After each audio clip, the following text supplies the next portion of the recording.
د کورنیو چارو وزارت نوی ټاکل شوی تامیناتي مرستیال معرفي او په خپل کار یې پیل وکړ. هغه پرتمینه غونډه چې په همدې موخه د کورنیو چارو وزارت په اډانه کې جوړه شوې وه، د کورنیو چارو وزارت سرپرست وزیر الحاج خلیفه سراج الدین حقانی په ګډون د یاد وزارت مرستیالانو، رئیسانو او نورو مشرانو ګډون درلود. په سر کې د کورنیو چارو وزارت سرپرست الحاج خلیفه سراج الدین حقانی خبرې وکړې. ویل نوې مقررې په ادارو کې د بېکفایتۍ اصل نه بلکې د چارو د ښه والي او ودې اصل ګڼل کیږي. جناب علي قدر امیر المؤمنین حفظه الله د لورینو له مخې چې دلته نوې تعینات کړي دي د موږ تیر معین صاحب چې کوم دی او د تامینات معین صاحب قدرمن مولوي صاحب فیض الله صاحب چې کوم دی دا یو ډیره ښه د ایماندارۍ دوره تېره کړې ده او جهادي سابقه یې علمي سابقه یې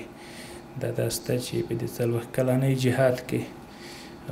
ډېر نه ستړي کېدونکي هلې ځله د خدمتونه کړي دي.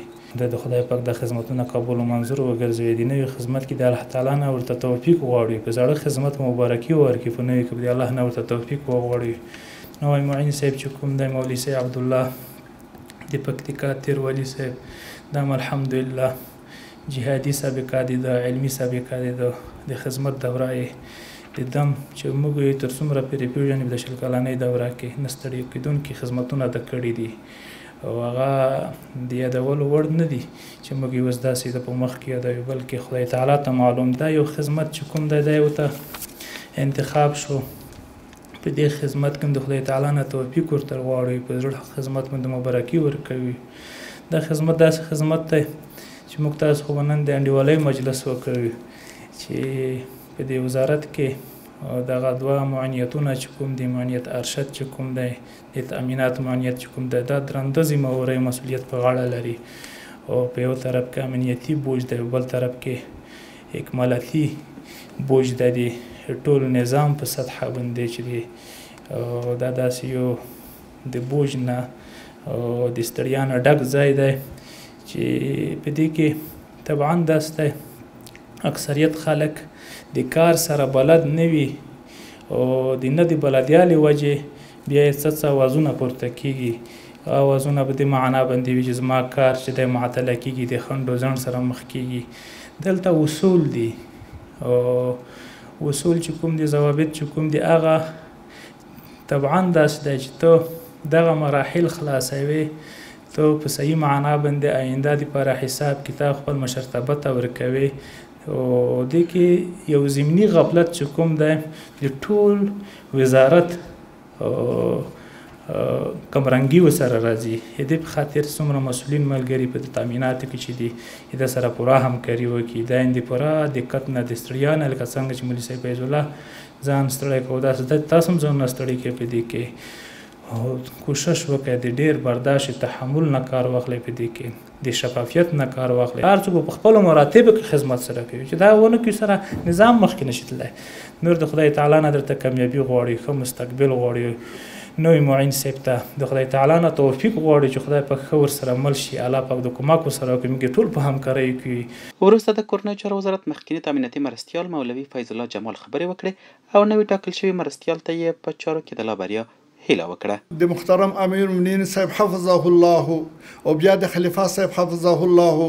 د دوی چې د شکریا ادا کوم چې موږ باندې اعتماد کړی. مخکې دلته په معینیت کې موږ باندې اعتماد کړی، اوس په ولایت کې موږ باندې اعتماد وکړو. اگر که زه د دې صالح نه یم، د دې اهل ځان نه بولم چې په دې خلکو باندې مطلب د زه حاکمیت وکم یا ولایت وکم یا یو بل کار وکم، خو دا د مشرانو نه زه شکریا ادا کوم چې په موږ باندې دا اعتماد کړی دی او د الله تعالی نه به د توفیق غواړم چې په یغه طریقه باندې چې کومه طریقه الله تعالی په دې باندې رضا کیږي، رسول کریم صلی الله علیه وسلم په رضا کیږي، په یغه طریقه باندې موږ د کار وکړو. د کورنیو چارو وزارت نوي ټاکل شوي تامیناتي مرستیال الحاج مولوي عبدالله مختار هم غونډې ته وینا وکړه. د په خپلو خبرو کې د مشرتابه له باور مننه وکړه او له ټولو مسؤلینو یې غوښتل چې د چارو په لا ښه والي کې له ده سره مرسته وکړي. لکه جناب خلیفه صاحب چې وفرمایل الله دې دراز عمر سره برکت ورکړي، د موږ تاسې بهبود او د موږ تاسې ښه راتلونکي هغه د اصولو په افا کې ده. موږ چې څومره په قانون او په اصولو موافق روان یو او څومره اصول موږ برفا کړي وي، هغومره به مونږ له بهبود او پرمختګ سره مخ کیږو.